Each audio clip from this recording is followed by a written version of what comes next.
ಸರ್ವರಿಗೂ ನಮಸ್ಕಾರಗಳು. ಇವತ್ತಿನ ವ್ಯಾಖ್ಯಾನ ಗುರುದೇವರ ಆಜ್ಞೆಯಿಂದ ಪ್ರಾರಂಭ. ಗುರುವೇ ಸರ್ವಲೋಕಾನಾಂ ವಿಷಜೇ ಭವರೋಗಿನಾಂ ನಿಧಯೇ ಸರ್ವವಿದ್ಯಾನಾಂ ಶ್ರೀದಕ್ಷಿಣಾಮೂರ್ತಯೇ ನಮಃ. ಸದಾಶಿವಸಮಾರಂಭಾಂ ಶ್ರೀಶಂಕರಾಚಾರ್ಯಮಧ್ಯಮಾಂ ಅಸ್ಮದಾಚಾರ್ಯಪರ್ಯಂತಾಂ ವಂದೇ ಗುರುಪರಂಪರಾಂ. ಓಂ ನಮೋ ಭಗವತೆ ವಿರಾಜೇಶ್ವರಾಯ. ಓಂ ಶ್ರೀ ಗಣೇಶಾಯ ನಮಃ. ಓಂ ಶ್ರೀ ಮಹಾಸರಸ್ವತ್ಯೈ ನಮಃ.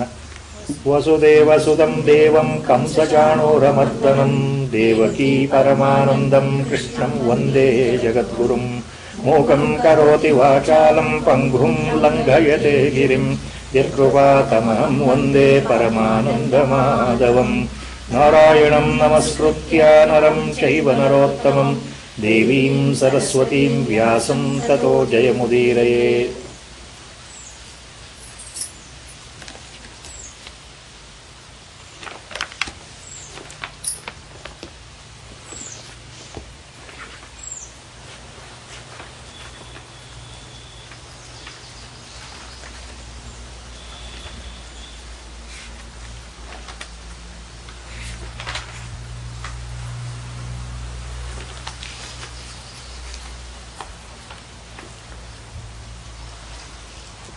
ಹೋದ ಸಲ ಭಕ್ತಿ ಯೋಗದ 12ನೇ ಶ್ಲೋಕಕ್ಕೆ ಬಂದಿತ್ತು. ಹಿಂದಿನ 2-3 ಶ್ಲೋಕಗಳು ಸೇರಿ 8ನೇ ಶ್ಲೋಕ ಆದ ನಂತರ 9, 10, 11, 12 ಈ 4 ಶ್ಲೋಕಗಳ ಮುಖ್ಯ ಅವುಗಳ ಒಂದು ಒಳನೋಟ ಏನು ಅಂತ ಹೋದ ಸಲ ಸೂಚ್ಯವಾಗಿ ಹೇಳಿತ್ತು. So it was just a sort of a summarization that was given last time about the 4 shlokas in the 12th chapter, starting from 9th, 10th, 11th and 12th. How Lord has given the summary of the sadhana part itself, spiritual, our mode of communication with God, how it can be done in this age of Kali. That was summarized again last time.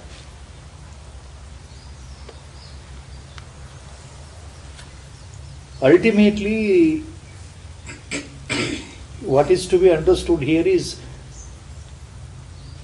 all the 4 shlokas when you take together, then you will know that God has shown such wonderful insights.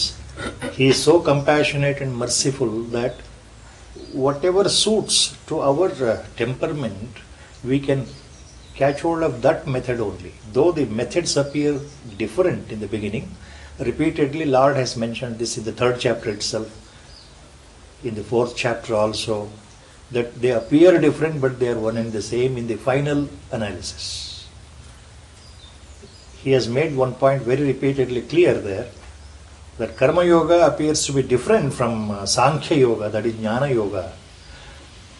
Both appear to be totally different paths, but ultimately, when you go deeper into the real insight of Karma Yoga and the Jnana Yoga, ultimately they are one and the same. So, Jnanis, people with wisdom, know about that.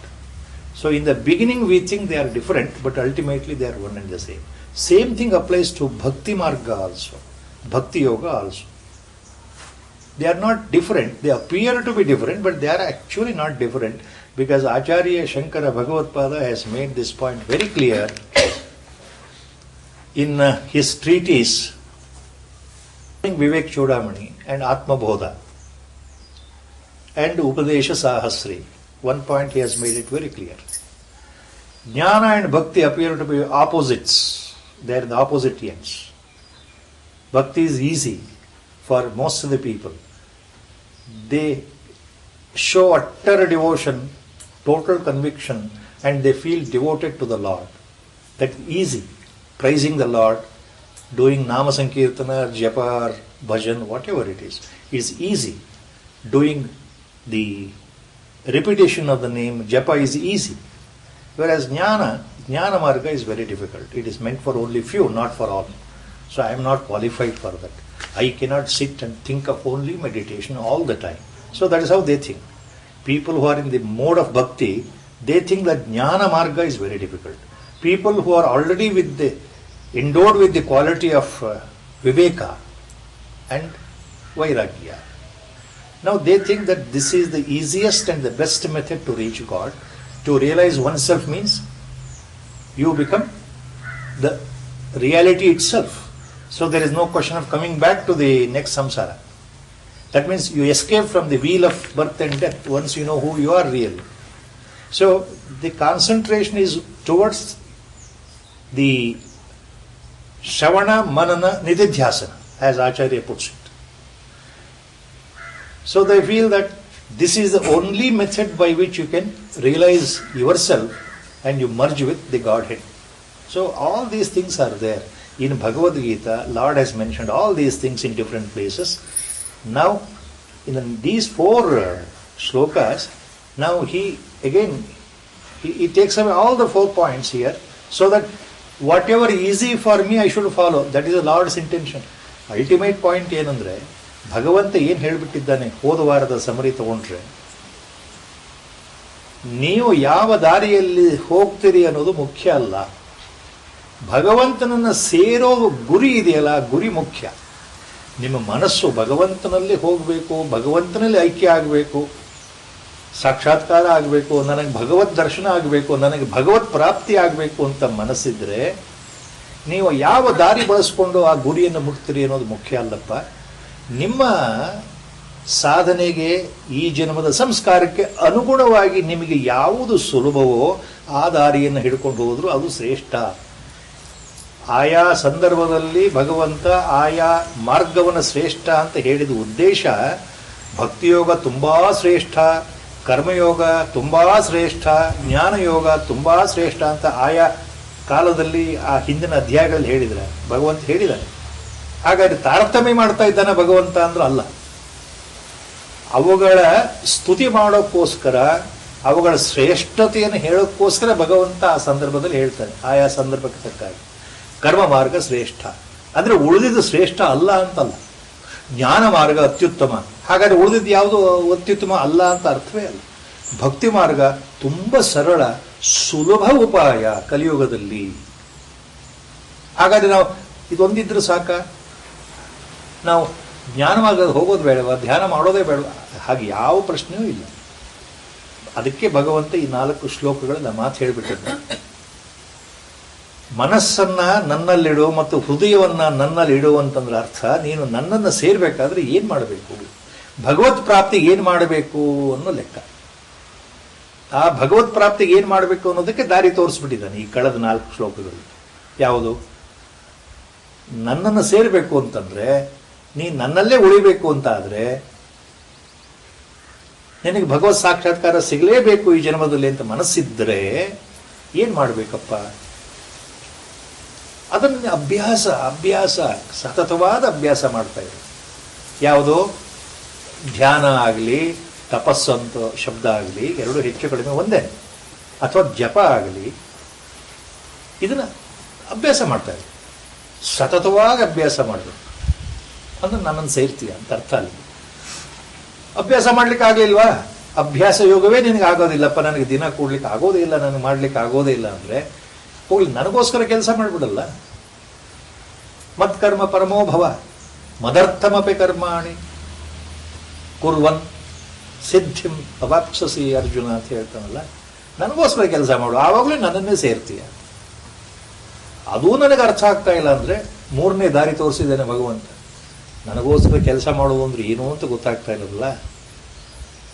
ಹಾಗಾದರೆ ನೀನು ಯಾವ್ಯಾವ ಕರ್ಮಗಳನ್ನ, ಕೆಲಸಗಳನ್ನ ಮಾಡ್ತಾ ಇದೆಯೋ, ಬದುಕಿನ ಹುಟ್ಟಿದಾಗಿನಿಂದ, ಬುದ್ಧಿ ತಿಳಿದಾಗಿನಿಂದ, ಈ ದೇಹ ಇರೋ ತನಕ ನಾವು ಏನೇ ಮಾಡ್ತಾ ಇದೀವೋ ಅದೆಲ್ಲ ನನಗೆ ಅರ್ಪಣೆ ಮಾಡಿಬಿಡಪ್ಪ. ಅಂದರೆ ಅವುಗಳ ಫಲದ ಬಗ್ಗೆ ಆಸೆ ಬಿಟ್ಬಿಡು, ಆ ಫಲವನ್ನೇ ತ್ಯಾಗ ಮಾಡಿಬಿಡು ಅಂತ ಹೇಳ್ಬಿಟ್ನಲ್ಲ. ಸರ್ವಕರ್ಮ ಫಲ ತ್ಯಾಗಂ ಕುರು ಅಂತ. ಹಾಗೆ ಬೇರೆ ಬೇರೆ ರೀತಿಯಲ್ಲಿ ಭಗವಂತ ಹೇಳೋ ಉದ್ದೇಶ, ನಿಮಗೆ ಯಾವ್ದು ಸುಲಭವೋ ಅದನ್ನು ಮಾಡ್ತಾ ಹೋಗಿ, ಇದನ್ನು ಒಂದನ್ನೇ ಮಾಡಿ ಅಂತಂದ್ರೆ ಉಳಿದದ್ದು ಬಿಡಿ ಅಂತ ಅರ್ಥ ಅಲ್ಲ. What lord is hinting insight here is, try to start with whatever easily possible from your side the sadhana, commence it in your own way and encompass all the other ways in between while you are traveling in the spiritual path. ಕರ್ಮಯೋಗವನ್ನು ಮಾಡ್ತಾ ಮಾಡ್ತಾ ಏನಾಗುತ್ತೆ, ಮನಸ್ಸು ಹದ ಆಗಬೇಕು.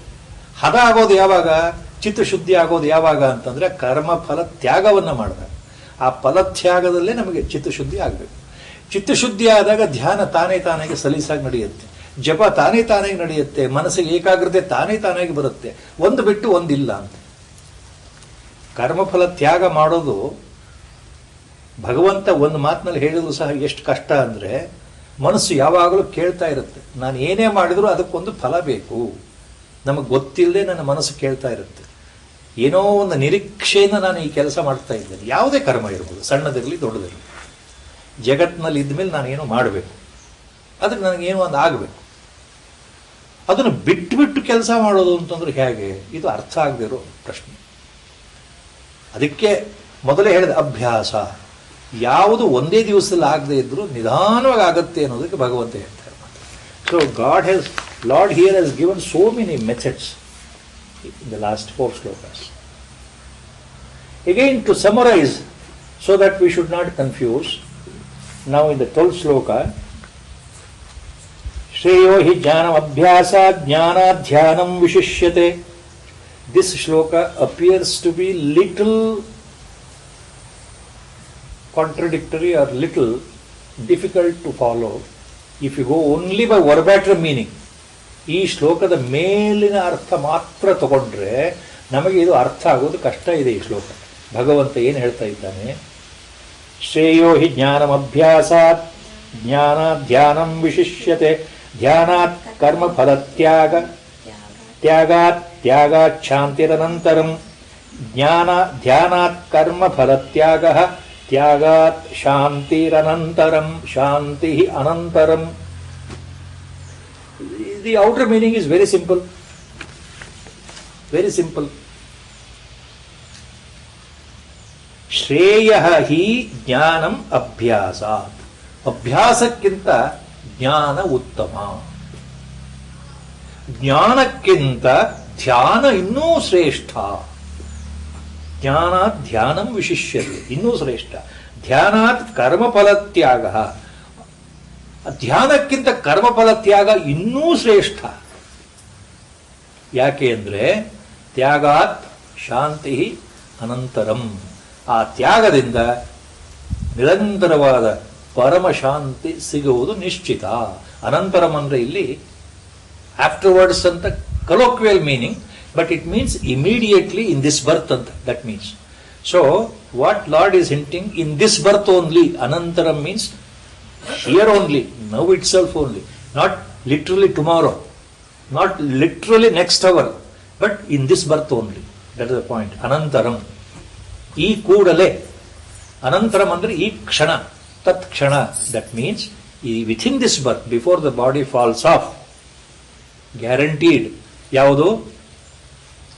See, one line explanation is so simple, so simple. No, see, Shreyo hi jnanam abhyasat. Knowledge is better than practice. Jnana, knowledge, better than practice. And what he says next?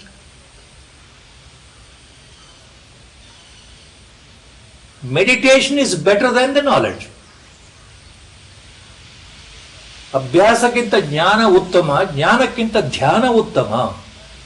Meditation is better than knowledge. ಧ್ಯಾನಕ್ಕಿಂತ ಕರ್ಮ ಫಲ ತ್ಯಾಗ ಇನ್ನೂ ಉತ್ತಮ. So giving up the desire for the results for the actions I do, forgetting the phala, without bothering about, without expecting any results, whatever actions I do, see lord says it is better than meditation. So it looks simple, at the same time little confusing. And all the 3 acharyas are very unanimous in this point. They have given the same commentary or explanation without any change. Acharya Shankara, Acharya Madhva, Acharya Ramanuja. Now what they mean here, ಶ್ರೇಯೋ ಹಿ ಜ್ಞಾನ ಅಭ್ಯಾಸಾತ್, ಅಭ್ಯಾಸಕ್ಕಿಂತ ಜ್ಞಾನ ಉತ್ತಮ. Means here the ಜ್ಞಾನ is not in the spiritual sense, the definition as the Vedanta gives. Jnana means total reality, understanding the truth itself, understanding the absolute itself, and becoming one with the absolute. ಆ ವೇದಾಂತದ ಏನು ಜ್ಞಾನದ ಪರಿಭಾಷೆ ಇದೆ, ಆ ಅರ್ಥದಲ್ಲಿ ಜ್ಞಾನ ಶಬ್ದ ಇಲ್ಲಿ ಬಳಸಿಲ್ಲ ಭಗವಂತ. ಇಲ್ಲಿ ಭಗವಂತ ಹೇಳ್ತಾ ಇರೋ ಜ್ಞಾನ ಅಂತಂದ್ರೆ ಸಾಮಾನ್ಯವಾದ ನಮ್ಮ ಪ್ರಾಪಂಚಿಕ ಶಾಸ್ತ್ರಜ್ಞಾನ, ತಿಳುವಳಿಕೆ. The knowledge here pertains to not the reality, not the knowledge of the absolute, but the worldly knowledge, scriptural knowledge, knowledge derived from the shastras. ಶಾಸ್ತ್ರಜ್ಞಾನವನ್ನು ಇಲ್ಲಿ ಭಗವಂತ ಹೇಳ್ತಾ ಇದ್ದಾನೆ. ಸುಮ್ಮನೆ ಏನೂ ಗೊತ್ತಿಲ್ಲದೆ ಅಭ್ಯಾಸ ಮಾಡ್ತಾ ಕೂತ್ಕೊಳ್ಳೋಕ್ಕಿಂತ ಅಭ್ಯಾಸ ಮಾಡು, ಆದರೆ ಅದು ಏನು ಅಂತ ತಿಳ್ಕೊಂಡು ಸ್ವಲ್ಪ ಮಟ್ಟಿಗೆ ಜ್ಞಾನವನ್ನು ಹೊಂದಿ ಲೌಕಿಕ ಜ್ಞಾನವನ್ನು ಪಡೆದು ನೀನು ಅಭ್ಯಾಸ ಮಾಡಿದರೆ ಅದು ಒಳ್ಳೆಯದು ಅಂತ ಅರ್ಥ. ಅಂದರೆ ಅಭ್ಯಾಸ ನಾನು ಮಾಡ್ತೇನೆ. ಯಾಕೆ ಮಾಡ್ತಾ ಇದ್ದೇನೆ ಅಭ್ಯಾಸ? You must have that knowledge of the practice what you are doing. What is the knowledge? It should come inside by your thinking, reasoning power. ಇವರ ವಿವೇಕ ಶುಡ್ ಡಿಸೈಡ್. ಈ ಅಭ್ಯಾಸ ಮಾಡೋದ್ರಿಂದ ನನಗೇನಾಗುತ್ತೆ, ಯಾಕೆ ಮಾಡಬೇಕು, ಈ ತಿಳುವಳಿಕೆ ಬೇಕು. ಯಾವುದೇ ಒಂದು ಕೆಲಸಕ್ಕೆ ತಿಳುವಳಿಕೆ ಬೇಕು. ಅದು ಇಲ್ಲಿ ಜ್ಞಾನ. ಪಾರಮಾರ್ಥಿಕ ಜ್ಞಾನ ಬಗ್ಗೆ ಹೇಳ್ತಾ ಇಲ್ಲ ಭಗವಂತ, ಲೌಕಿಕ ಜ್ಞಾನದ ಬಗ್ಗೆ ಹೇಳ್ತಾ ಇದ್ದಾನೆ ಅಂತ ಎಲ್ಲ ಆಚಾರ್ಯತ್ರಯರು ಹೇಳಿಬಿಟ್ಟಿದ್ದಾರೆ. ನಮ್ಮ ಗುರುಗಳು ಆ ವ್ಯಾಖ್ಯಾನದಲ್ಲಿ ಅದನ್ನೇ ಕೊಟ್ಟಿದ್ದಾರೆ. The general empirical knowledge, with the knowledge when you do the practice, then it is always better. Without the knowledge behind, if you do the practice, it becomes purely mechanical. ನಮಗೆ ಏನೂ ಗೊತ್ತಿಲ್ಲದೆ ಕೇವಲ ಮೌಢ್ಯದಿಂದ ಯಾರೋ ಅವ್ರು ಮಾಡ್ತಾ ಇದ್ದಾರೆ ಅಂತ ನಾನು ಮಾಡ್ತೇನೆ ಅಂದರೆ, ಇದಕ್ಕೆ ಎಷ್ಟೋ ಉದಾಹರಣೆ ಕೊಡ್ಬೋದು. Mechanical practice won't fetch you any result. ಒಂದು ದೊಡ್ಡ ಮರ ಇದೆ ಹಳ್ಳಿನಲ್ಲಿ, ಹೌದಾ? ಅಲ್ಲಿ ಒಬ್ರು ದಿನ ಅದಕ್ಕೆ ಪ್ರದಕ್ಷಿಣೆ ಹಾಕ್ತಾ ಇದ್ದಾರೆ. ಅದು ಇನ್ನೊಬ್ರು ನೋಡ್ತಾರೆ ಅದನ್ನ. ಅಲ್ಲಿ ಅವ್ರು ಯಾಕೆ ಆ ಮರಕ್ಕೆ ಸುತ್ತಲೂ ಪ್ರದಕ್ಷಿಣೆ ಹಾಕ್ತಾ ಇದ್ದಾರೆ? ಸುತ್ತಲೂ ದಾರ ಕಟ್ತಾ ಇದ್ದಾರಲ್ಲ ದಿನ ಬೆಳಗ್ಗೆ. ಇಲ್ಲಿ ಏನೋ ಇದೆ, ಅವ್ರಿಗೇನೋ ಒಳ್ಳೇದಾಗಿದೆ ಅಥವಾ ಆಗತ್ತೆ, ನಾನು ಅದನ್ನೇ ಮಾಡ್ತೀನಿ. ಸೊ ನಾನು ದಿನ ಬೆಳಗ್ಗೆ ದಾರ ಸುತ್ತೋದು ಮರಕ್ಕೆ. ಇದು ನಮ್ಮ ದೇಶದಲ್ಲಿ ಎಲ್ಲ ಹಳ್ಳಿಗಳಲ್ಲೂ ಆಗತ್ತೆ ನೋಡಿ.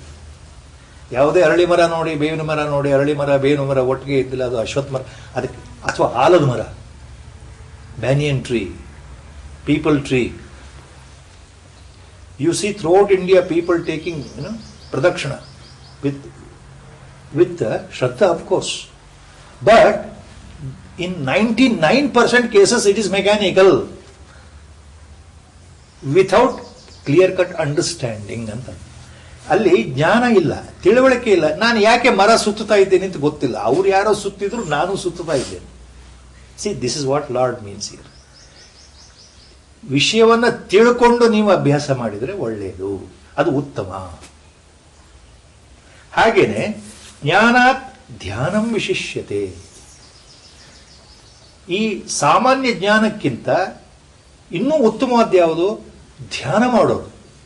So meditation is better than this normal mundane knowledge or shastra, knowledge derived from Vedas or Shastras. ಬರೀ ನಮಗೆ ತಿಳುವಳಿಕೆ ಇದ್ರೆ ಸಾಲದು, ಭಗವಂತನ ಸೇರ್ಲಿಕ್ಕೆ ಧ್ಯಾನವೂ ಮುಖ್ಯ. ಅದರಿಂದ ಧ್ಯಾನ ಈ ಜ್ಞಾನಕ್ಕಿಂತ, ಈ ತಿಳುವಳಿಕೆಗಿಂತ ಉತ್ತಮ ಅಂತ ಭಗವಂತ ಹೇಳ್ತಾ ಇದ್ದಾನೆ. ಧ್ಯಾನ ಅನ್ನೋದ್ರ ಬಗ್ಗೆ ಬೇಕಾದಷ್ಟು ವ್ಯಾಖ್ಯಾನಗಳಿದೆ. ದಿ ಮೆಡಿಟೇಷನ್ ಪುಸ್ತಕದಲ್ಲಿ ನಮ್ಮ ಗುರುಗಳು ಬರೆದ್ಬಿಟ್ಟಿದ್ದಾರೆ. ಬಹಳ ಎಲ್ಲ ಮಹಾತ್ಮರು ಧ್ಯಾನದ ಬಗ್ಗೆ ಹೇಳಿದ್ದಾರೆ. ಮನಸ್ಸನ್ನು ಬಿಗಿ ಹಿಡಿಯುವಂಥ ಪ್ರಕ್ರಿಯೆ, ಏಕಾಗ್ರತೆಯಲ್ಲಿ ಮನಸ್ಸು ಒಂದು ಬಿಂದುವಿನಲ್ಲಿ ನಿಲ್ಲಬೇಕು, ಒಂದು ವಸ್ತುವಿನಲ್ಲಿ ನಿಲ್ಲಬೇಕು. ಆ ಒಂದು ವಸ್ತುವಿನಲ್ಲಿ ಮನಸ್ಸನ್ನು ನಿಲ್ಲಿಸೋದಿದೆಯಲ್ಲ, ಆ ಏಕಾಗ್ರ ಚಿತ್ತತೆ, ಅದು ನಿಜವಾದ ಧ್ಯಾನ. ಅಲ್ಲಿ ನಮ್ಮ ಎದುರಿಗಿರ್ತಕ್ಕಂತಹ ವಸ್ತು, ವೇದಾಂತದಲ್ಲಿ ಒಂದು ಶಬ್ದ ಅದಕ್ಕೆ ಏನು, ಅದು ಸಾಧ್ಯ. ಸಾಧ್ಯ. ನಾನು ಇಲ್ಲಿ ಕೂತ್ಕೊಂಡು ಧ್ಯಾನ ಮಾಡ್ತಾ ಇರೋದು ಆ ವಸ್ತುವನ್ನು ಹೊಂದಲಿಕ್ಕೆ ಅಂತಾದರೆ ನಾನು ಮಾಡ್ತಾ ಇರೋ ಧ್ಯಾನ ಸಾಧನೆ ಅಂತಾಗುತ್ತೆ. ಇಲ್ಲಿ ಸಾಧನೆಯ ಉದ್ದೇಶ ಅಂದರೆ ಧ್ಯಾನದ ಉದ್ದೇಶ ಏನು ಅಂದರೆ ಸಾಧ್ಯವನ್ನು ಹೊಂದುವುದು, ಸಾಧ್ಯವನ್ನು ಪಡೆಯುವುದು. So there is an object, and the mind concentration or the one-pointed concentration and constantly deeper and deeper thinking on that point only, or contemplating on that point only, sitting at a particular place quietly, that is roughly we can call it as the nature of dhyana, meditation. So that is better than knowledge, better than book knowledge, better than scriptural knowledge, better than shastra jnana. That is what Lord says. So if you practice meditation, that is much better. Then what he says, ಧ್ಯಾನಾತ್ ಕರ್ಮಫಲತ್ಯಾಗ ಶ್ರೇಯ ಅಂತ understood. ಧ್ಯಾನಕ್ಕಿಂತ ಇನ್ನೂ ಶ್ರೇಯಸ್ಸು ಯಾವುದು ಅಂದ್ರೆ ಕರ್ಮಫಲತ್ಯಾಗ.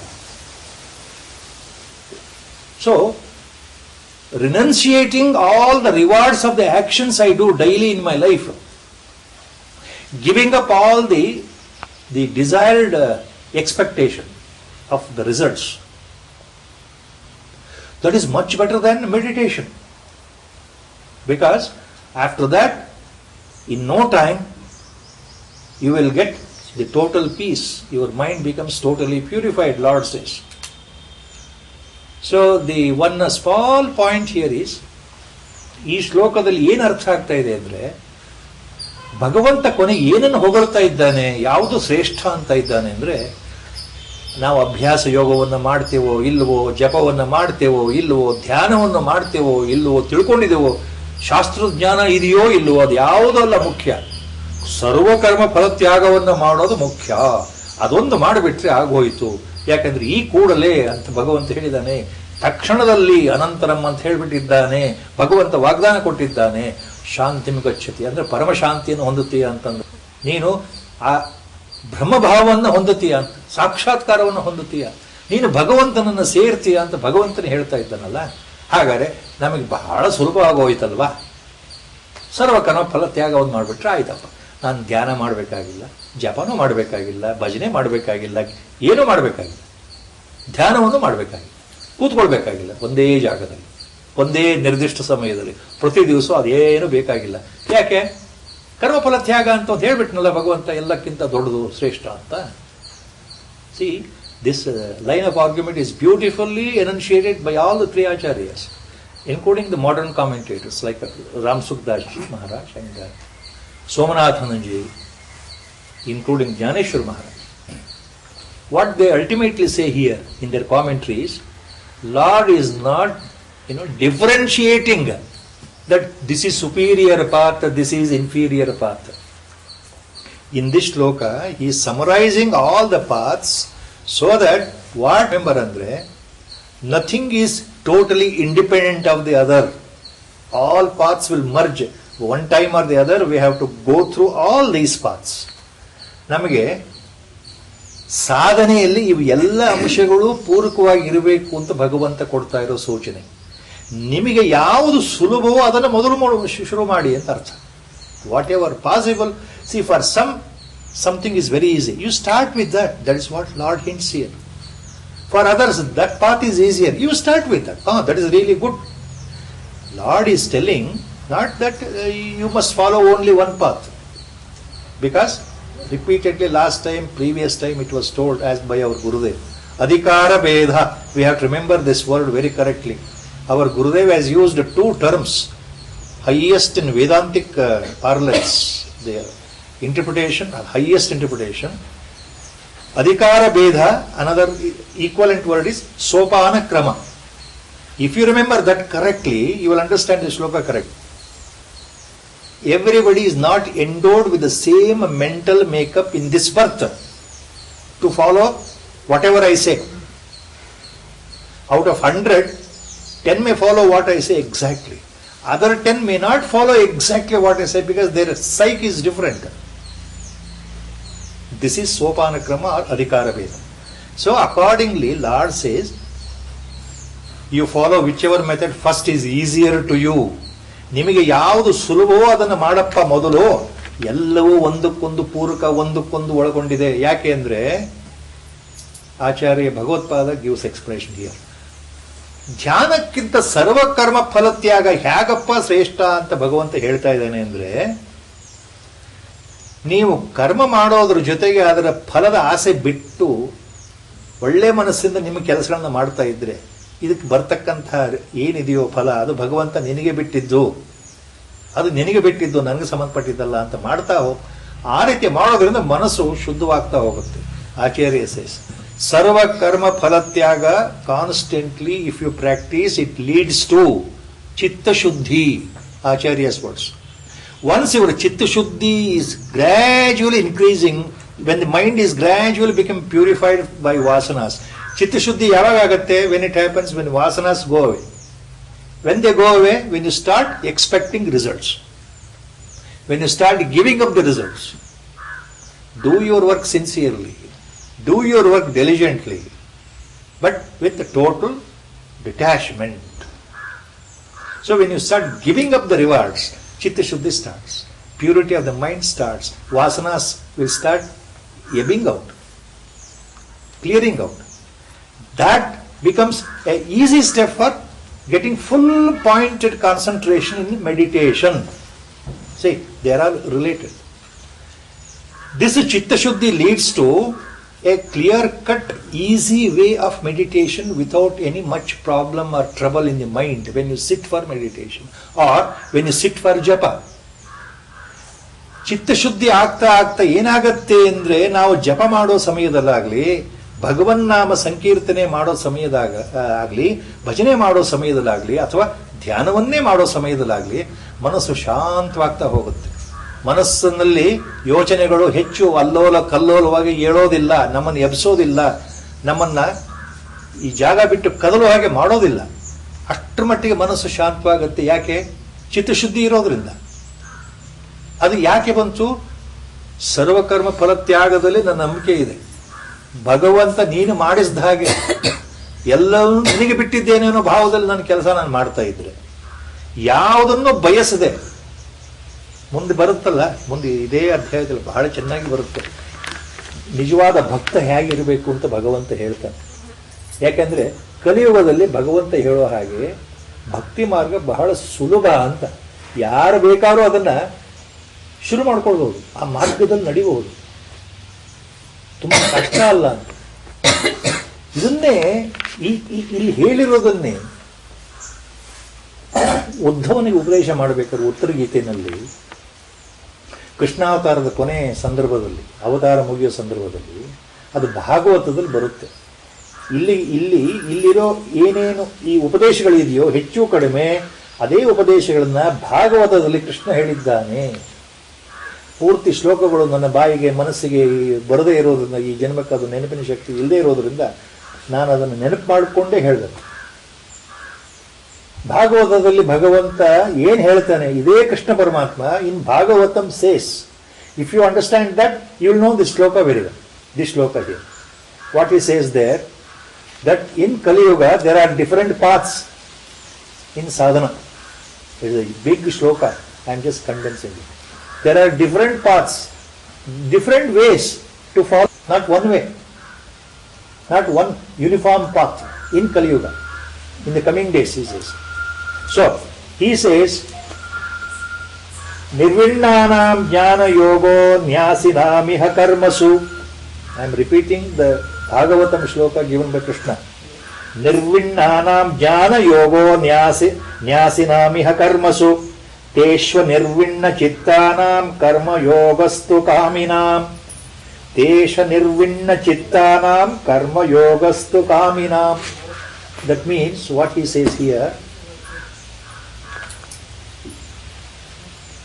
people who are endowed by birth in Jnana Marga, people who are dispassionate by birth, people who have developed vairagya by birth, by previous birth, good deeds, by Guru's grace of the previous birth.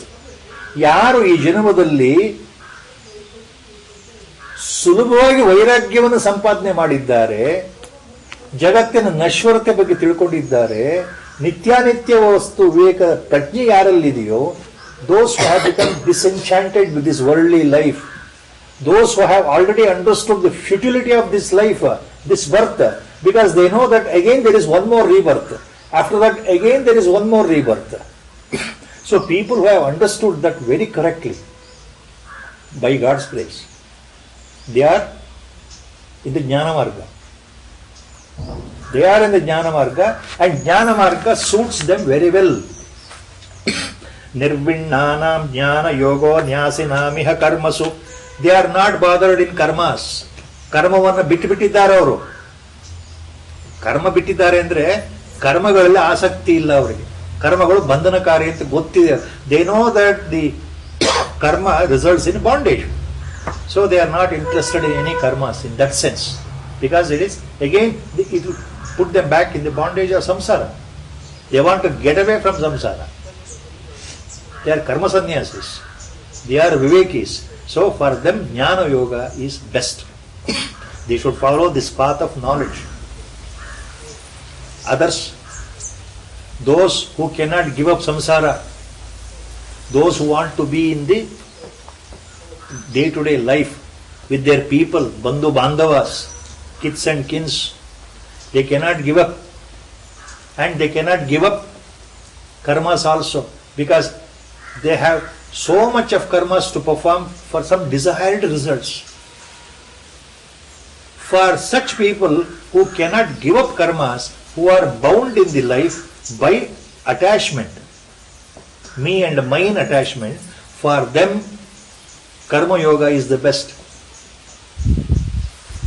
ಯಾರು ಸಂಸಾರದಲ್ಲಿ ಇನ್ನು ಉಳ್ಕೊಂಡಿದ್ದಾರೆ, ಸಂಸಾರದಲ್ಲಿ ಉಳ್ಕೊಳ್ಳೋದು ಅಂತಂದ್ರೆ ಗೃಹಸ್ಥರಾಗಿ ಸಂಸಾರ ಜೊತೆಗೆ ಜೀವನವನ್ನು ಮಾಡ್ತಾ ಎಲ್ಲ ರೀತಿಯ ಪ್ರಾಪಂಚಿಕ ಕರ್ಮಗಳನ್ನು ಮಾಡ್ತಾ ತಮ್ಮ ಅಭ್ಯುದಯಕ್ಕೆ ಏನೇನು ಬಯಸ್ಕೊಳ್ಬೇಕು ಅಂತ ಕರ್ಮಗಳನ್ನು ಮಾಡ್ತಾ ಇದ್ದಾರೆ. ಅಂಥವರಿಗೆ ಜ್ಞಾನಯೋಗ ಅಲ್ಲಪ್ಪ, ಅಂಥವರಿಗೆ ಕರ್ಮಯೋಗ ಶ್ರೇಷ್ಠ. ಕರ್ಮಯೋಗವನ್ನು ಅವರು ಫಾಲೋ ಮಾಡಬೇಕು.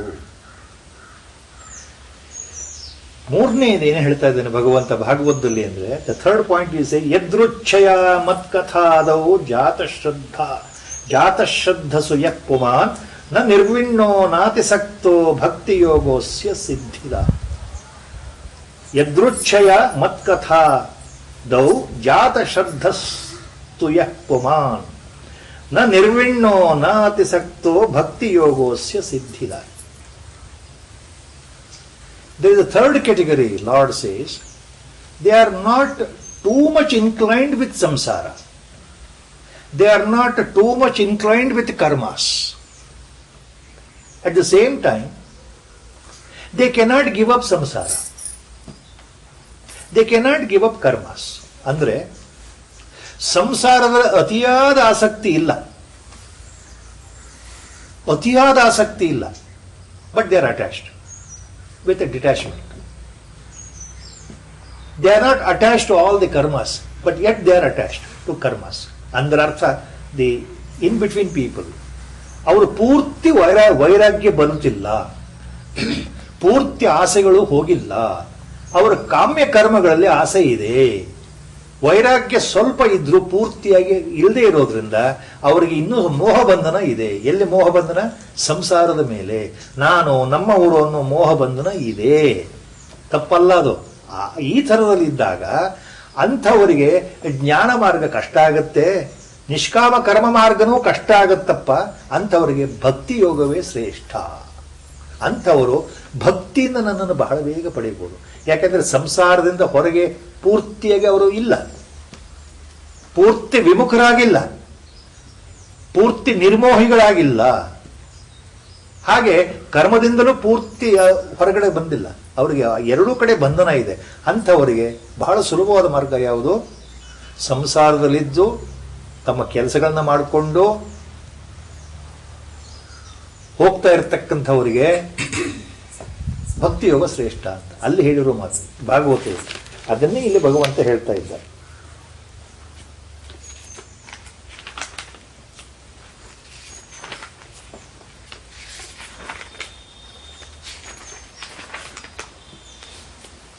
ಇಷ್ಟು ಹೇಳಿದ ಮೇಲೆ ಈಗ ಸ್ವಲ್ಪ ದಿ ಪಾಯಿಂಟ್ ನಾವು ಸಡನ್ಲಿ ನಾವು ಹಿ ಕಮ್ಸ್ ಬ್ಯಾಕ್ ಟು ಒಂದು central theme of this chapter. 13th ಶ್ಲೋಕ next onwards, the main summary of this 12th chapter ಭಕ್ತಿ ಯೋಗ. ಭಕ್ತಿ ಯೋಗದ ಹಿರಿಮೆಯನ್ನ ಇಲ್ಲಿ ಭಗವಂತ ಹೇಳ್ತಾ ಇದ್ದಾನೆ. ಹೇಳಿದ್ನಲ್ಲ ಭಗವಂತ, ಇಷ್ಟೆಲ್ಲ ಹೇಳಿದ ಮೇಲೆ ಏನು ಹೇಳಬೇಕು ಈಗ? ಭಕ್ತಿ ಯೋಗದ ಮಹತ್ವ ಏನು, ಭಕ್ತರು ಅಂದ್ರೆ ಯಾರು, who are the real devotees, why and how they reach me so early in this life easily by their simple devotion. ಕೇವಲ ಭಗವನ್ನಾಮ ಸ್ಮರಣೆಯಿಂದ, ಭಗವತ್ ಕಥಾ ಸ್ಮರಣೆಯಿಂದ, ಭಗವಂತನ ಲೀಲೆಗಳನ್ನು ಕೇಳೋದ್ರಿಂದ, ಸದಾ ಭಗವಂತನ ಹೆಸರನ್ನು ಜಪ ಮಾಡ್ತಾ ಇರೋದ್ರಿಂದ, ಆ ನಾಮದಲ್ಲೇ ತಲ್ಲೀನರಾಗಿರೋದ್ರಿಂದ, ಅಥವಾ ಧ್ಯಾನದಲ್ಲಿ ಭಗವಂತನನ್ನೇ ನೆನೆಸ್ಕೊಳ್ಳೋದ್ರಿಂದ, ಪರಾಭಕ್ತಿಯನ್ನು ತೋರಿಸೋದ್ರಿಂದ ಆ ಭಕ್ತ ಎಷ್ಟು ಬೇಗ ಉದ್ಧಾರ ಆಗ್ತಾನೆ. ಅಂತಹ ಭಕ್ತನ ಲಕ್ಷಣಗಳೇನು, ಯಾರು ನನ್ನಲ್ಲಿ ಭಕ್ತಿಯನ್ನು ಇಡುತ್ತಾರೋ ಅವರ ಮನಸ್ಸು ಹೇಗೆ ಪರಿವರ್ತನೆ ಆಗ್ತಾ ಹೋಗುತ್ತೆ ಕಾಲಕ್ರಮದಲ್ಲಿ, ಈ ಜನ್ಮದಲ್ಲೇ ಅಂತ ಭಗವಂತ ಇಲ್ಲಿ ಪ್ರಾರಂಭ. ಭಕ್ತರ ವಿಶೇಷತೆಗಳನ್ನು ಹೇಳಲಿಕ್ಕೆ ಪ್ರಾರಂಭ ಮಾಡ್ತಾನೆ. ಭಕ್ತರ ಗುಣಲಕ್ಷಣಗಳು ಏನು ಅಂದ್ರೆ, ನಾವು ಭಕ್ತರು ಅಂತ ಅನಿಸ್ಕೊಳ್ಬೇಕಾದ್ರೆ what are the qualification I should possess. Lord is giving here. If I have to be a devotee of the Lord in the real sense, what qualification I should possess? So he is talking about the gunalakshanas of the real devotees, not the part-time devotees, the real devotees. So all the next shlokas explain about the nature of the real devotee, gunalakshana of the real devotee. ಭಗವದ್ ಭಕ್ತರ ಹಿರಿಮೆಯಿಂದ ಪ್ರಾರಂಭ ಆಗುತ್ತೀಗ. ನಿಜವಾದ ಭಕ್ತ ಅಂತಂದ್ರೆ ಭಗವಂತ ಹೇಳ್ತಾ ಇರೋದು ಇಲ್ಲಿ ಮುಖ್ಯವಾಗಿ ಸಗುಣ ಉಪಾಸಕರು. ಅದ್ವೇಷ್ಟ ಸರ್ವಭೂತಾನಾಂ ಮೈತ್ರ ಕರುಣ ಏವಚ ನಿರ್ಮಮೋ ನಿರಹಂಕಾರಃ ಸಮದುಃಖ ಸುಖಕ್ಷಮೀ ಸಂತುಷ್ಟಃ ಸತತಂ ಯೋಗಿ ಯತಾತ್ಮ ದೃಢ ನಿಶ್ಚಯಃ ಮಯ್ಯರ್ಪಿತ ಮನೋ ಬುದ್ಧಿರ್ಯೋ ಮದ್ಭಕ್ತಃ ಸಮೇ ಪ್ರಿಯಃ. They go together, these two shlokas, because they are all adjectives used. Again, there is a point here, Mai arpita mano buddhi. Lord is always hinting that point in this chapter. Mai eva mana adatsva, Mai buddhim niveshaya. Same thing he is repeating here. Mai arpita mano buddhi. No change in that. So anybody who devotes its mind and reposes his intellect in me, always you are dearer to me and you dwell with me, then ultimately you will know that you will understand the reality that you and me are one and the same. Ultimate. ಕೊನೆ ಭಕ್ತಿಯ ಪರಾಕಾಷ್ಠೆ ತಲುಪಿದಾಗ ಕೊನೆಯಲ್ಲಿ ಏನು ಅರ್ಥ ಆಗುತ್ತೆ ಆ ಭಗವದ್ ಭಕ್ತನಿಗೆ? ಮೊದಲು ದ್ವೈತ ಭಾವದಲ್ಲಿ ಭಕ್ತಿ ಭಾವನೆ ಶುರುವಾದರೂ ಸಹ, our Gurudev used to say this point very clearly once when it was asked. The question was asked by myself long back, that all the sadhana, whatever method, Gurudeva, it will start with a duality mode only. Then, by grace of the Guru, finally it will end up in non-dual Parabrahma Sthiti. Gurudev said, yes, everything starts in duality and finally it ends up in non-dual reality by God's grace, he said. You call it as God's grace or Guru's grace, one and the same. ಕೊನೆಯ ಹಂತದಲ್ಲಿ, ಭಕ್ತಿಯ ಕೊನೆಯ ಹಂತದಲ್ಲಿ ಒಬ್ಬ ಪರಮ ಭಕ್ತನಿಗೆ ಯಾವ ಅನುಭವ ಆಗುತ್ತೆ ಅಂದ್ರೆ, ಅಲ್ಲಿ ನಾನು ಬೇರೆ, ನಾನು ಒಬ್ಬ ಭಕ್ತ, ನಾನು ಒಬ್ಬ ಅಲ್ಪ ಪ್ರಾಣಿ, ನಾನು ಒಬ್ಬ ದಾಸ, ನಾನು ಒಬ್ಬ ಅಲ್ಪಜ್ಞಾನದು ಮರೆತು ಹೋಗ್ಬಿಟ್ಟು ಆ ಸರ್ವಶಕ್ತನಾದ ಸರ್ವಜ್ಞನಾದ ಜಗತ್ತಿಗೆ ಒಡೆಯನಾದಂತಹ ವೈಕುಂಠವಾಸಿಯಾದಂತಹ ಪರಮಪಿತ ಕರ್ಮಾಧ್ಯಕ್ಷ ಪರಮಾತ್ಮ ಸ್ವರೂಪಿಯಾಗಿರತಕ್ಕಂತಹ ಭಗವಂತ ಅವನು ಬೇರೆ ಅಲ್ಲ, ನಾನು ಬೇರೆ ಅಲ್ಲ ಅಂತ ಕೊನೆಗೆ ಅರ್ಥ ಆಗೋದು. At the last moment of the highest parabhakti, duality will vanish only non-dual reality will remain. The absolute will remain as the only truth. ಅದನ್ನು ಗುರುಗಳು ಯಾವಾಗಲೂ ಹೇಳ್ತಾ ಇದ್ರು. ಸೊ ಪ್ರಾರಂಭಿಕ ಹಂತದಲ್ಲಿ ಭಕ್ತ ತಾನು ಬೇರೆ, ಭಗವಂತ ಆತನು ಬೇರೆ. ದ್ವೈತ ಭಾವ. ನಾನು ಒಬ್ಬ ಭಕ್ತನಾಗಿದ್ದೇನೆ, ಭಗವಂತ ನಾನು ನಿನ್ನನ್ನು ಪಡೆಯಬೇಕು. ಇದು ಭಕ್ತನ ಮನಸ್ಸಿನ ಸ್ಥಿತಿ ಪ್ರಾರಂಭಿಕ ಹಂತದಲ್ಲಿ. ಇದು ದ್ವೈತ ಭಾವ. ಈ ನಿಜವಾದ ಇಂತಹ ಭಕ್ತ ತಾನು ಭಕ್ತಿ ಮಾರ್ಗದಲ್ಲಿ ಮುಂದೆ ನಡೀತಾ ನಡೀತಾ ಯಾವ ರೀತಿ ಆತನ ಮನ ಪರಿವರ್ತನೆ ಆಗುತ್ತೆ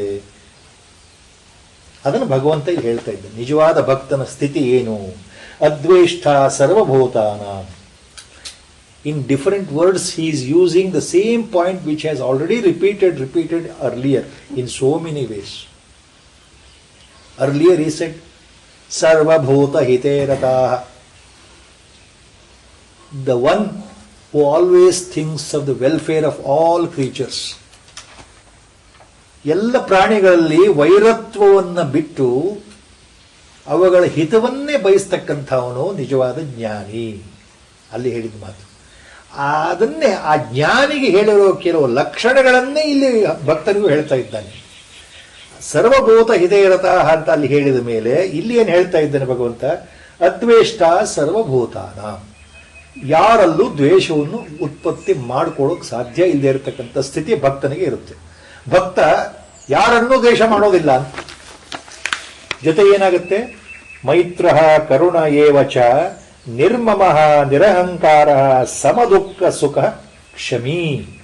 so a real devotee is amicable, who doesn't hate any creature. He is maitra, friendly, karuna evacha, merciful, compassionate, filled with compassion, nirmama. He is beyond his ego, me, I-ness, that ego factor, ahambhava. He is beyond that. Nirmama. Nirmama means mine. This is mine. These people are mine. That point. ಇವರು ನನ್ನವರು ಅನ್ನೋ ಭಾವ ಅಂದ್ರೆ ಮಮಕಾರ. ನಿರ್ಮಮ ಅಂದ್ರೆ avoiding this feeling of that only some people are mine, they are mine, others are not main.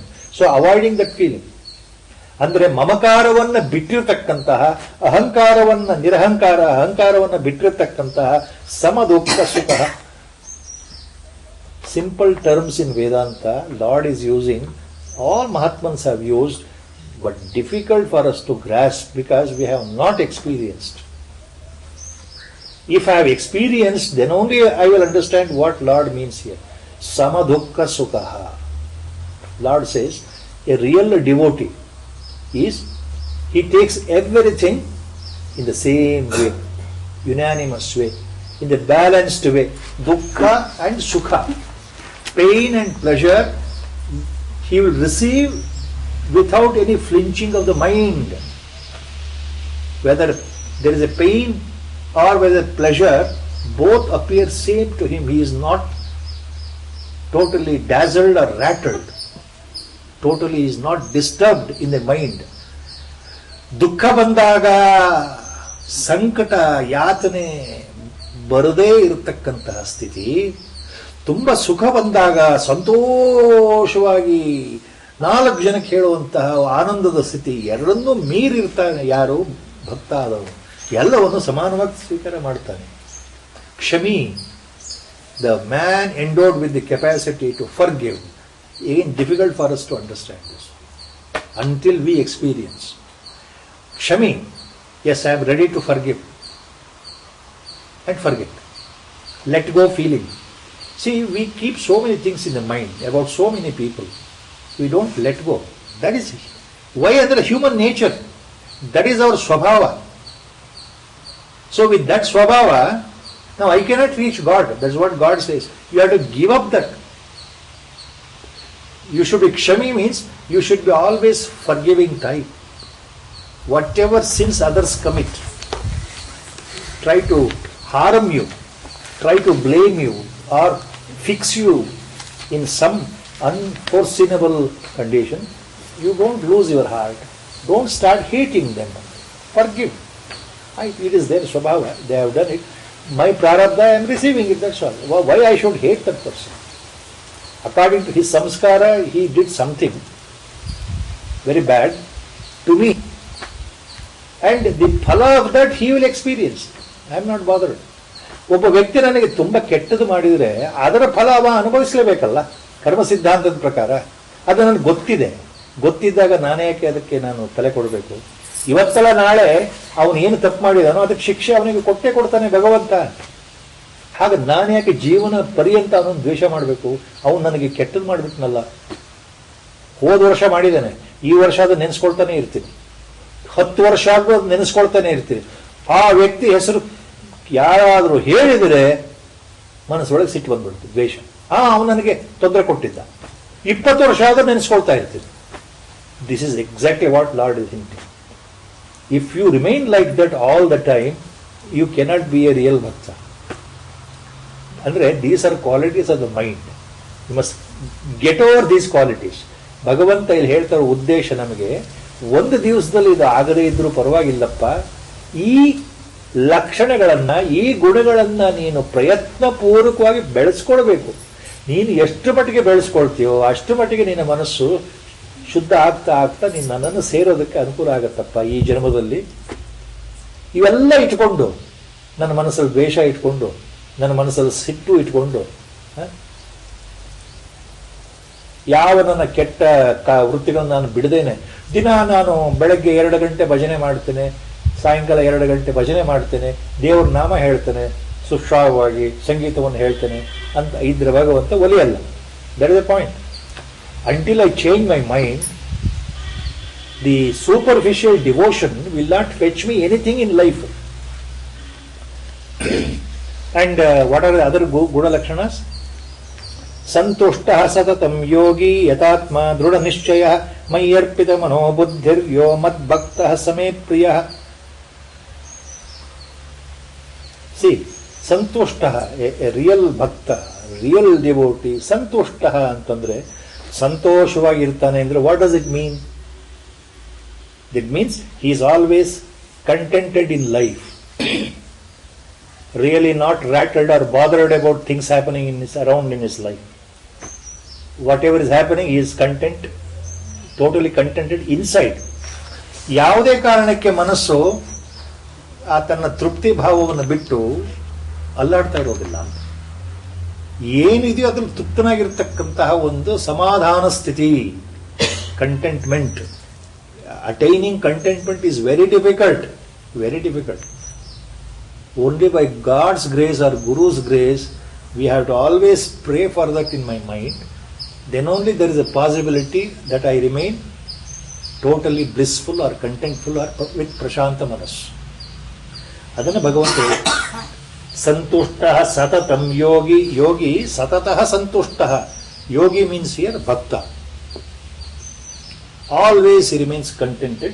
ಯಥಾತ್ಮ ದೃಢ ನಿಶ್ಚಯ. With a determined mind, controlling his senses, he is always inside, he is turning towards God. ದೃಢವಾದ ಪ್ರಯತ್ನದಿಂದ ಮನಸ್ಸನ್ನು ಬಿಗಿ ಹಿಡಿದು ಯಾವತ್ತಿದ್ರೂ ಪರಮಾತ್ಮನ ಚಿಂತನೆಯಲ್ಲಿ ಮನಸ್ಸಿರುತ್ತೆ ಅಂತ. ಮನಸ್ಸಿರುತ್ತೆ ಅಂದ್ರೆ ಅರ್ಥ 24 ಗಂಟೆನೂ ಹಾಗಾದ್ರೆ ಜಪ ಮಾಡ್ತಾ ಕೂತ್ಕೊಳ್ಳೋದ ಅನ್ನೋ ಪ್ರಶ್ನೆ ಅಲ್ಲ. ನಾವು 24 ಗಂಟೆನೂ ಧ್ಯಾನ ಮಾಡ್ತಾ ಕೂತ್ಕೊಳ್ಳೋದ? ಹಾಗಾದ್ರೆ ನಮ್ಮ ಕೆಲಸ ಕಾರ್ಯಗಳಿಗೆ ಟೈಮೇ ಇಲ್ವಲ್ಲ ನಮಗೆ. ನಾವು ಊಟ ಮಾಡಲಿಕ್ಕೆ, ನಮ್ಮ ದೈನಂದಿನ ಕಾರ್ಯಗಳು ಮಾಡಲಿಕ್ಕೆ, ನಮ್ಮ ಪಠ್ಯ ಬಾಡಿಗೆ ಮಾಡೋ ನಮ್ಮ ಕೆಲಸಗಳಿಗೆ ಟೈಮ್ ಬೇಡವಾ? ಹಾಗಲ್ಲ. ಸದಾಕಾಲ ಅಂದರೆ ಮನಸ್ಸು ಪರಮಾತ್ಮನ ಪಾದದಲ್ಲಿ ಇರಬೇಕು ಅಂತ. ಅದನ್ನು ಹೇಗೆ ಬಿಡಿಸಿ ಹೇಳಬೇಕು ನನಗೂ ಗೊತ್ತಾಗೋದಿಲ್ಲ. ಪರಮಾತ್ಮನಲ್ಲಿ ಮನಸ್ಸು ಇರಬೇಕು, ಎಲ್ಲದಕ್ಕೂ ಆತನೇ ಕಾರಣ ಅಂತ ಗೊತ್ತಿರಬೇಕು ಒಳಗಡೆ. ಪದಾರ್ಥ ಜ್ಞಾನ ಸರಿಯಾಗಿ ಅರ್ಥ ಆಗಿರಬೇಕು. ಮೈ ಅರ್ಪಿತ ಮನೋಬುದ್ಧಿರ್ ಯೋ ಮದ್ಭಕ್ತ ಸಮೇ ಪ್ರಿಯ. ಸೊ ಇದೆಲ್ಲ ಮಾಡಿದಾಗ ನಿನ್ನ ಮನಸ್ಸು, ನಿನ್ನ ಬುದ್ಧಿ ನನ್ನಲ್ಲಿ ಇತ್ತು ಅಂತಂದ್ರೆ ನೀನು ಯಾವತ್ತಿದ್ರೂ ನನಗೆ ಪ್ರಿಯನಾಗಿರ್ತೀಯ ಅಂತ ಭಗವಂತ ಹೇಳ್ತಾ ಇದ್ದಾನೆ. ಮದ್ಭಕ್ತ ಸಮೇ ಪ್ರಿಯ. ಹಿಂದೆ ಒಂದು landmark phrase our Gurudev use to use always. Already it has come. our Gurudev was fond of important phrases, Bhagavad Gita. One of the famous vachana, promise of the Lord to the mankind is Name Bhakta Pranashyati. This is the landmark, our Gurudev's very favorite. Somehow these things are inside, they will never go away. Same thing Lord is again mentioning in different way. Mad Bhakta Same Priya. Assurance by the Lord. Acharya beautifully explains this. Why in the age of Kali, Bhakti Marga is simple and greatest andre, easy to follow, easy to go. See, to become a devotee, you can be anybody. You can be young fellow, you can be old fellow, middle-aged fellow, you can be a man or a woman, you can be a married person or a widower, you can be a brahmachari, you can be vanaprasthi, you can be sannyasi. No bar, no rules. That is the point. No bar, no rules. To devote my mind with shraddha and conviction at the feet of the Lord, easiest way. This is exactly what Acharya Madhva and Acharya Ramanuja have made it very clear in their Vedantic disposition of Dvaita Siddhanta and Vishishtaadvaita Siddhanta. Acharya Ramanuja calls it Prapatti Marga. That is real Sharanagati. Prapatti means total bhakti. Same thing Madhva, Acharya Madhva says, same thing. Real bhakti. You are a Jivatma, endowed, individual, entity. You can never be Paramatma. All that is important is what you are endowed, your duty is in this birth is you must reach the abode of Vaikuntha. Acharya Madhva says. You always be there doing seva, kainkariya to the Lord. Then you will never come back to this earth again. Our ಹೇಳ್ತಾರೆ. ಎರಡೂ ಸಿದ್ಧಾಂತದಲ್ಲಿ ಮುಖ್ಯವಾದ ಮಾರ್ಗವೇ ಭಕ್ತಿ. So Lord is very fond of such phrases here. Because for majority, how to reach me? By devotion. Easy. There are no rules. There are no much difficult rules. Any sit and think of Lord. Anybody can do bhajan. Anybody can do nama japa.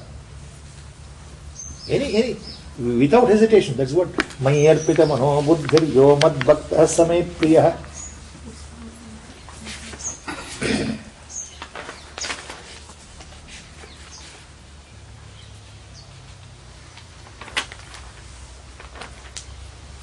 And another qualification of a bhakta. Lord hints here. Yasman no dvijate loko lokan no dvijate chayah harsha marsha bhayodvegair mukto yasacha me priya yaha sa cha me priya. Again, such a devotee is dearer to me, Arjuna. What type of devotee? Yasmat na udvijate lokaha. Yasmat na udvijate lokaha. See, a devotee is such a person, a personality, who does not cause any harm to the world, to the mundane world, who doesn't harm the mundane world, andre lokaha. Yarinda ಲೋಕದ ಜನರು ಸಂತಾಪಗೊಳ್ಳುವುದಿಲ್ಲವೋ ಅಂತ ನ ಉದ್ವಿಜತೆ. ಯಾರಿಂದ ಜನಗಳಿಗೆ ತೊಂದರೆ ಆಗಲ್ವೋ ಅಂಥವನು ಅಂತ ಅರ್ಥ. The one who doesn't frightens the world, one who doesn't create obstacles or problems to the world ಅಂದ್ರೆ people,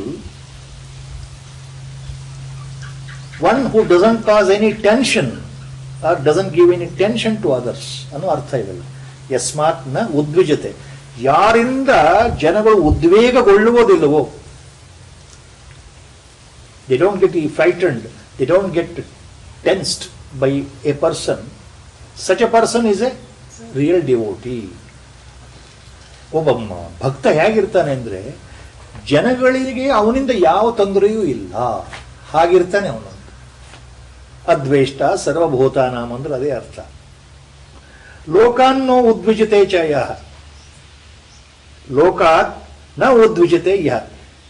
ಮತ್ತೆ ಯಾರು ಜನಗಳಿಂದ ಉದ್ವೇಗಗೊಳ್ಳುವುದಿಲ್ಲವೋ.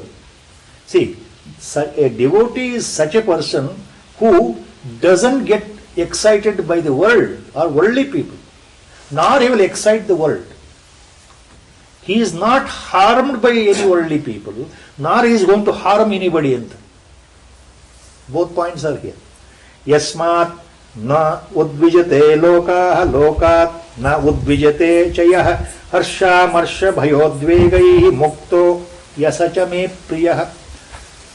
The one who is beyond harsha and amarsha, opposite words, harsha, amarsha. Harsha means feeling very highly elated, feeling very happy, highest state of happiness. Amarsha means jealousy, opposite. See, a devotee is beyond, he is beyond this harsha plus amarsha. He is beyond happiness and beyond jealousy towards anybody. He doesn't feel very happy that you start praising him. ಜನಗಳು ಒಬ್ಬ ಭಕ್ತನನ್ನು ಹೊಗಳ್ತಾ ಇದ್ರೆ ಆತನಿಗೇನು ಸಂತೋಷ ಆಗಲ್ಲ ಅಂತ, ಹಾಗೆ ಒಬ್ಬರು ಬೈತಾ ಇದ್ರೆ ಆತನಿಗೂ ಏನು ದುಃಖ ಆಗಲ್ಲ ಅಂತ. ಆತನಿಗೆ ಯಾವ ರೀತಿಯ ಸಂತೋಷ ಆಗಲಿ ಅಥವಾ ಉದ್ವೇಗ ಆಗಲಿ, ಹೊಟ್ಟೆ ಕಿಚ್ಚಾಗಲಿ, ದ್ವೇಷ ಎಲ್ಲೂ ಬರೋಕ್ಕೆ ಸಾಧ್ಯ ಇಲ್ಲ ಅಂತ. ಅಂಥವನು ನಿಜವಾದ ನನ್ನ ಪ್ರಿಯನಾದ ಭಕ್ತ ಅಪ್ಪ ಅಂತ. ಹರ್ಷ ಮರ್ಷ ಭಯ ಉದ್ವೇಗೈ ಮುಕ್ತ. One who is beyond the fear, beyond the tension, beyond the pairs of opposites. He is the real devotee whom I endorse, whom I like very much Arjuna. So he is giving all qualities of a real ಭಕ್ತ. ಇಲ್ಲಿ ಭಕ್ತರ ಹೊಗಳಿಕೆ ಇರೋದ್ರಿಂದ ಈ ಅಧ್ಯಾಯಕ್ಕೆ ಭಕ್ತಿಯೋಗ ಅಂತ ಹೆಸರು ಬರೋದಕ್ಕೆ ಇದೇ ಕಾರಣ. Now again, as I said earlier, we should not get confused that only this is the Sreshta path, highest path, only path to be followed. These are all different paths laid out in front of us, and all are interconnected. Nothing is independent. A real devotee ultimately will be a jnani. A real devotee will be a karma yogi. There is no doubt about that.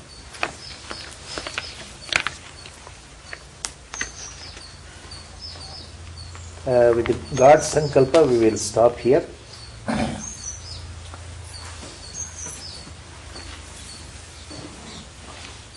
ವಸುದೇವಸುತಂ ದೇವಂ ಕಂಸಚಾಣೂರಮರ್ದನಂ ದೇವಕೀ ಪರಮಾನಂದಂ ಕೃಷ್ಣಂ ವಂದೇ ಜಗದ್ಗುರುಂ ಮೂಕಂ ಕರೋತಿ ವಾಚಾಲಂ ಪಂಗುಂ ಲಂಘಯತೆ ಗಿರಿಂ ಯತ್ಕೃಪಾತಮಹಂ ವಂದೇ ಪರಮಾನಂದಮಾಧವಂ ನಾರಾಯಣಂ ನಮಸ್ಕೃತ್ಯ ನರಂ ಚೈವ ನರೋತ್ತಮಂ ದೇವೀಂ ಸರಸ್ವತೀಂ ವ್ಯಾಸಂ ತತೋ ಜಯಮುದೀರಯೇತ್.